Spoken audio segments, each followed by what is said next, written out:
All right, so share my screen. All right. So we're going to start in Exodus chapter 19, verse 6. Okay, let's go there. That's our scripture we're going to begin in. All right, now we'll actually start at we'll start at verse 1, and we'll just read through it. And we're gonna stop on verse 6 though, okay? All right, so exactly 2 months after the Israelites left Egypt, they arrived in the wilderness of Sinai. After breaking camp at Rephidim, they came to the wilderness of Sinai and set up camp there at the base of Sinai. Then Moses climbed the mountain to appear before God. The Lord called to him from the mountain and said, "Give these instructions to the family of Jacob, announce it to the descendants of Israel. You have seen what I did to the Egyptians. You know how I carried you on eagle's wings and brought you to myself. Now, if you will obey me and keep my covenant, you will be my own special treasure from among all the peoples on the earth, for all the earth belongs to me. And you, here's verse 6, and you will be my kingdom of priests, my holy nation.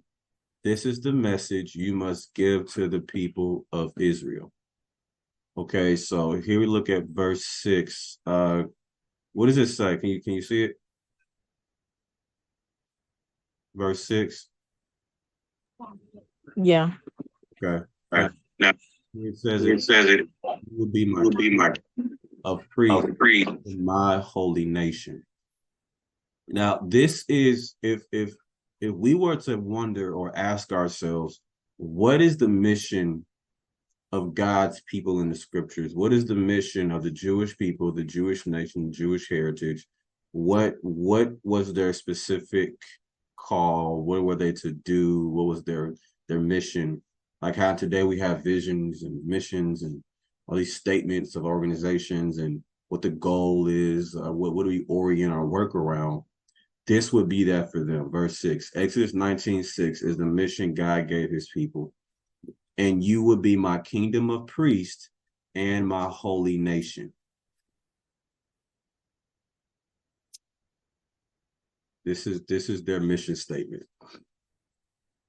Now from here, it's always wise to really begin to ask, to have a beginner's mind. Don't think that I know that word. You may.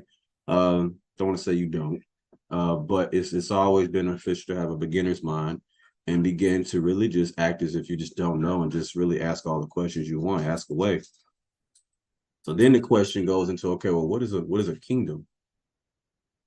Like, what is that word kingdom? Um, a kingdom is a group of people. I got a couple of definitions. A kingdom is a group of people who are saved by grace, who obey what the king says, so his reign can actually happen. Can you repeat that for me? Kingdom is people who obey what the king says so that his reign can happen. It is a It is group a group of people. of people. Stay with me. Stay with me. I'm sorry, say that again. It's a It's group a of group people of people Oh, okay. It's a group of people. who are who saved are by grace. You said who's saved by grace. Mm-hmm. Okay. Repeat it with me. Who's saved by grace? Who obey what the king says, Who obeys what the king says so his reign can actually happen. so that his reign can actually happen. Okay.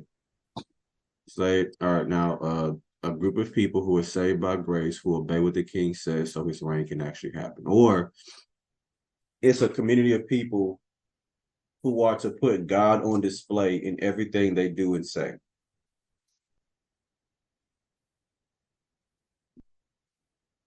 Okay. Okay. A community of people who are to put God on display in everything they do and say. And as a matter of fact, let's see here. Numbers 15, verse 37 through 41. We actually read this for a second. Then the Lord said to Moses, give the following instructions to the people of Israel throughout the generations. To come, you must make tassels for the hems of your clothing and attach them with a blue cord. When you see tassels, you will remember and obey all the commands of the Lord instead of following your own desires and defiling yourselves as you are prone to do. The tassels